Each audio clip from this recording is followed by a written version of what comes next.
Head kolleegid, lõppenud 2021. aasta oli paljude jaoks ilus, aga ka raske korraga.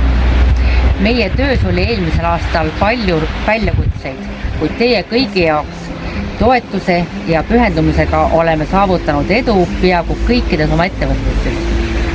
Meie organisatsioonil on vedanud pühendatud töötajatega ning täname siinkohal kõiki teid tubli töö ja hoole eest.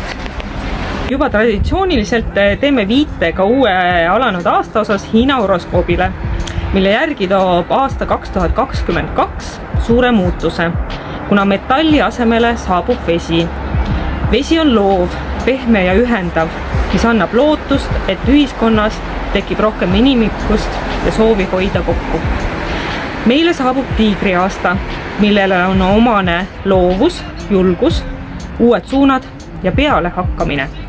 Selline vapper ja dünaamiline energia tuleb meile läbi veeelemendi, mis räägib, et suure tõenäosusega hakkavad inimesed tegema rohkem koostööd. Saadame omalt poolt kõikidele Põllumajandusuuringute Keskuse töötajatele tänutunnet, täis mõtteid, häid soove ja palju rõõmu südameisse. Toogu uus aasta rohkelt edu, head tervist ja küllust kõigi meie ellu. Olge igal juhul terved, õnnelikud ja armastatud. Head uut aastat!